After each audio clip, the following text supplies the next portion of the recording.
नमस्कार, मैं हूं शशिकांत और आप देख रहे हैं आइडियलाइज न्यूज। आज मैं बात कर रहा हूं नारी की बातें कर रहा हूं। नारी के विषय में कहा जाता है कि सक्षम है बलधारी है, सक्षम है बलधारी है, सजग सचेत सबल समर्थ आधुनिक युग की नारी है। मत मानो अब अबला इनको, सक्षम है बलधारी है।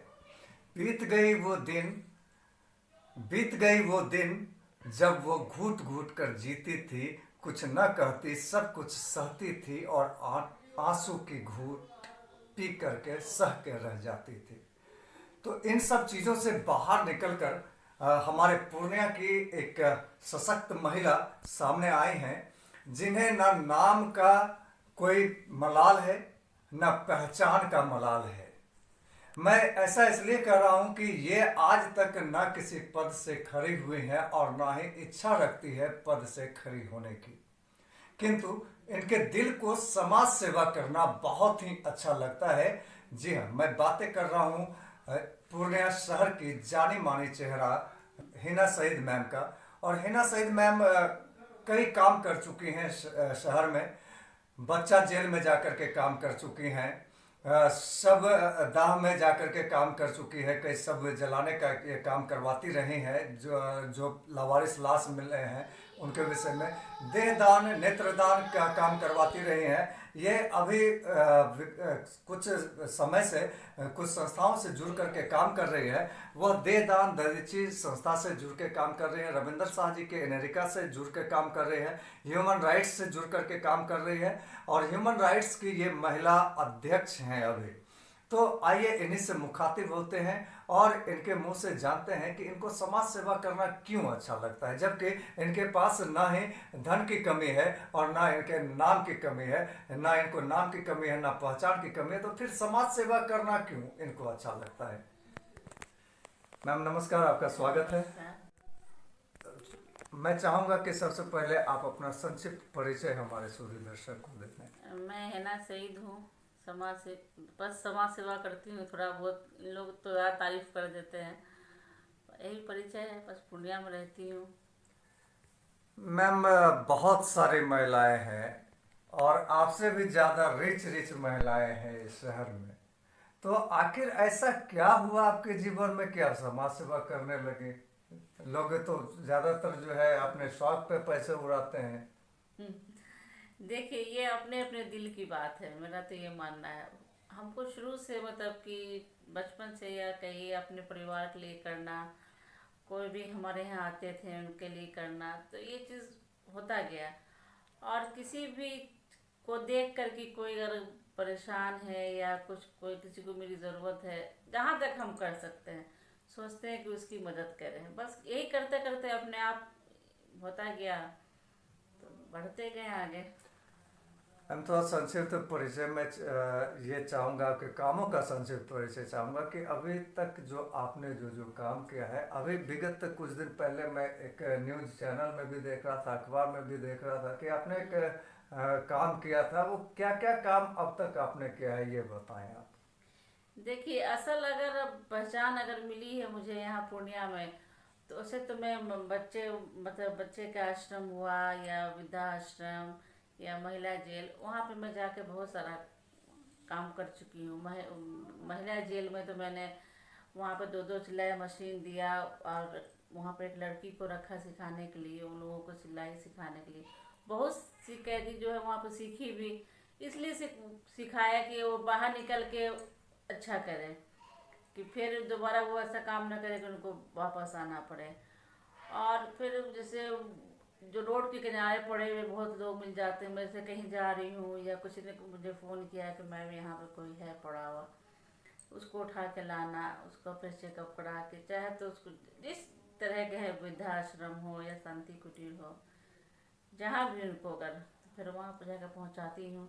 मैम अभी आपने जेल सुधार की बात कही कि जेल में जाकर के मैं महिलाओं को सिखाती हूँ और सिखाती रही हूँ।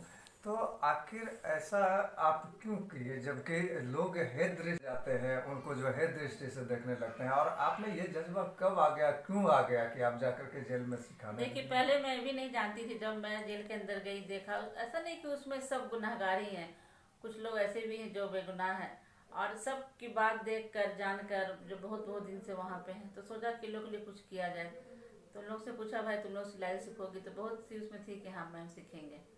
तो उसी हिसाब से हम लोगों ने उन लोगों को सिलाई सिखवाया। बहुत को आँख की दिक्कत थी, तो बोले कि हम लोग नहीं कर पा रहे हैं सिलाई, हम लोग धागा नहीं डाल पा रहे हैं। तो फिर हम लोगों ने वहाँ पर लोग आई चेकअप कराया, फिर सारे को चश्मा दिया। तो उसमें तो बहुत सारी महिलाएं जो हैं वो सीख चुकी हैं सिलाई।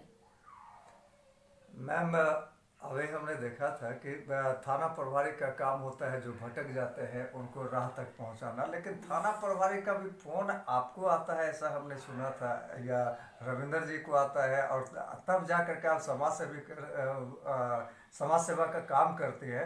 तो इसके पीछे क्या लॉजिक हो सकता है? थाना प्रभारी तो खुद सक्षम होते हैं ये काम करने में। नहीं, उन लोगों को लगता है कि हम लोग ये काम करते हैं। असल वो जो लावारिस लाश वाली बात होती है, तो उसमें कहीं भी होता है तो फ़ोन आता है रविंदर जी को या मुझे कि भाई यहाँ पर लावारिस लाश है। फिर उसी हिसाब से डॉक्टर ए के गुप्ता हुए, रविंदर जी हुए, हम हुए, हम लोग मिलकर उनका जहाँ तक होता है तो अंतिम संस्कार करवाते हैं। तो आपने डॉक्टर ए के गुप्ता का नाम लिया, तो डॉक्टर ए के गुप्ता अभी ग्रीन पूर्णिया नाम से कुछ चला रहे हैं, तो क्या उस ग्रीन पूर्णिया में आपकी भी भागीदारी है? हाँ हाँ, मैं तो बताना भूल गई, ग्रीन पूर्णिया में मैं भी हूँ उस टीम में। जी। और ये बहुत अच्छा काम चल रहा है पूर्णिया को साफ करने का। अगर पूर्णिया के लोग भी जागरूक हो जाए तो अपना पूर्णिया और भी अच्छा हो जाएगा, साफ सुथरा हरा भरा। मैम जहाँ एक और एयर प्यूरिफाइंग की कमी हो रही है हमारे पूर्णिया शहर में, आपको क्या लगता है कि आपके इस योजना से ये जो आप चला रही हैं, ये सभी मानेंगे आपके इस चीज को, ग्रीन पूर्णिया बना देंगे? आप सफल हो पाएंगी? देखिए, कोशिश कर रहे हैं। अगर हम लोग लगातार करते रहेंगे तो हो सकता है कामयाब हो जाए। ऐसे नहीं कि एक बार किया, दो बार किया, फिर मैं छोड़ दिया, वो नहीं करना है। जब से ग्रीन पूर्णिया बना है तब से हर संडे को होता ही होता है सफाई का अभियान। तो आप कह रहे हैं कि लोग इसमें जागरूक होंगे। मैंने एक संडे को देखा वार्ड नंबर 26 के छठ पोखर पे रविंद्र सर और डॉक्टर ए के गुप्ता सर ये सब करवा रहे थे साफ, वहीं साफ करवा रहे थे और एक महिला गोबर थाप रही थी वहाँ। तो ये कहाँ से ग्रीन पूर्णिया होगा? नहीं, हो इसमें कैसे जाएगा। आप नहीं, कंसस इसमें करेंगे? नहीं नहीं हो जाएगा। देखिए, जब देखेगा लोग कि सफाई किया हुआ है या सफाई हो रहा है बार बार, तो हो सकता है लोग गंदगी ना करें। देखें भाई कि नहीं, यहाँ सफाई हो रहा है। और सबसे अच्छी बात है, गिरी पूर्णिया बहुत लोग जुड़ रहे हैं, ये देख रहे हैं तो बोल रहे हैं ये बहुत अच्छा काम है। तो रोज ना रोज किसी न किसी को हम लोग ऐड करते हैं गिरी पूर्णिया में, कि बोलते हैं ये बहुत अच्छा काम है, हम लोग को भी जोड़ना है। तो कोशिश जारी है, बस अगर कोशिश करेंगे तो हो ही जाएगा। तो आपको इसके लिए सरकार के तरफ से कोई प्रोत्साहन राशि भी मिलता है या नहीं सरकारी नहीं किस? नहीं नहीं, ये ग्रीन पुण्या जो है डॉक्टर ए के गुप्ता है, वो बेचारे, वो डॉक्टर के गुप्ता है, वही इसको ये करते हैं, मतलब सारा चीज। अभी तक आप जो भी काम कर रही हैं उसमें सरकार के तरफ से या प्रशासनिक स्तर पर से आपको कोई सहयोग? नहीं, मैं लेना भी नहीं चाहती हूँ, क्योंकि हम अपना पर्सनल काम करते हैं अपने अपने खर्च पे, जहाँ तक हमसे सक्षम है। वो नहीं है कि काम कर रहे हैं सरकार से पैसा लेना है, ये करना है, वो ऐसा अभी तो मैंने सोचा भी नहीं है। ऐसा आपने अभी तक नहीं नहीं सोचा? नहीं। तो मैम और कुछ बातें जो आप संदेश देना चाहती हो पूर्णिया के जनता को, वो आप संदेश दे सकती हैं? देखिए, अभी तो हम लोग जुड़े हुए हैं जैसे ददीची में, उसमें भी अच्छा काम हो रहा है। जैसे लोग कहते हैं जीते जी रक्तदान, मरने के बाद अंगदान, बहुत से लोगों ने उसमें भरा भी है। और जो कोरोना में बच्चे बहुत से जिनके फादर या मदर या दोनों का डेथ हो गया हो, तो उसमें एक चला था कि बच्चे को गोद लेने का। उसमें से मैंने 10 बच्चे को गोद लिया हुआ है 3 साल के लिए। 3 साल का है, तो हर महीने बच्चे को उसके अकाउंट में पैसा भेजना होता है। इस 1 साल हो गया इसी ये काम करते हुए। 1 साल होने पे पटना में मुझे सुशील मोदी और लोगों के हाथों से सम्मान पत्र भी मिला मेरे इस काम के लिए। तो ये सब लोग अगर छोटा छोटा कोशिश करें, अगर काम करना चाहें, तो किसी की मदद करना चाहें, तो बहुत अच्छी बात है। हम तो कहेंगे कि करना चाहिए। मैम आपको सम्मान पत्र मिला है, तो मैं चाहूँगा कि वो सम्मान पत्र आप हमारे सूदी दर्शक को दिखा दें। हाँ जरूर। मेरे हाथ में दिया है अंतर्राष्ट्रीय दिव्यांगजन दिवस सह सम्मान समारोह 2022। हाँ, तो ये आपको मिला है जिला कार्यक्रम प्रबंधन इकाई सक्षम पूर्णिया के द्वारा। अभी आप कह रहे थे कि सुशील कुमार मोदी के द्वारा भी मिला है, तो आपको जो भी मिला है मैं चाहूँगा कि ये हमारे वाला सूदी ये जो दर्शक। है मुझे ददीची के लिए मिला है। 1 साल मैंने कंटिन्यू पैसा भेजा है बच्चे के अकाउंट में, और वो अभी भी जारी है, क्योंकि वो 3 साल का है। तो 3 साल तक बच्चे को जहाँ तक होता है, हम लोग एक राशि फिक्स है 500 रुपये पर बच्चा। 10 बच्चे का है तो मैं 10 बच्चे का भेजती हूँ बच्चे लोग के अकाउंट में।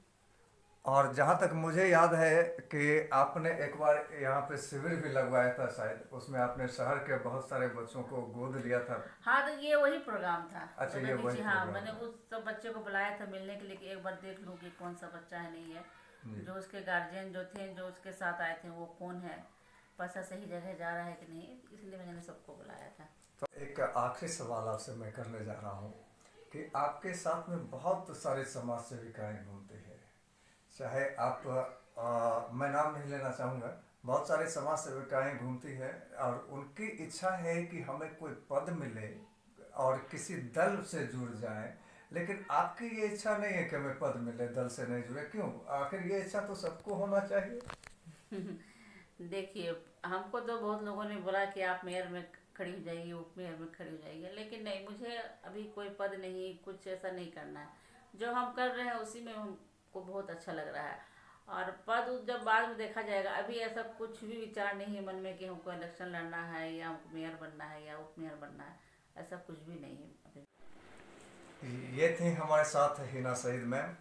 मैं इनके विषय में यही कहना चाहूँगा कि नारी नहीं अबला, नारी नहीं कहानी, नारी के ही गोद में पलती है जिंदगानी, हर घर की लक्ष्मी है ये सिंदूर बन के चमके, मौका पड़े तो चूड़ियाँ तलवार बन के खनके।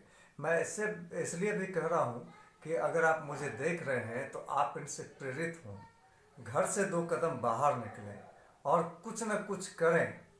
और जब आप करने लगेंगे तो आपके आत्मा को संतुष्टि मिलेगी, जैसे ये कर रही हैं, इनके आत्मा को संतुष्टि मिल रही है। और मैं नटसेल में यही कहना चाहूँगा, आप भी बाहर आएँ और कुछ करें। और मैं अपने चैनल के ओर से इनको मैं नतमस्तक करता हूँ, इनको प्रणाम करता हूँ, सलाम करता हूँ, सत श्री अकाल।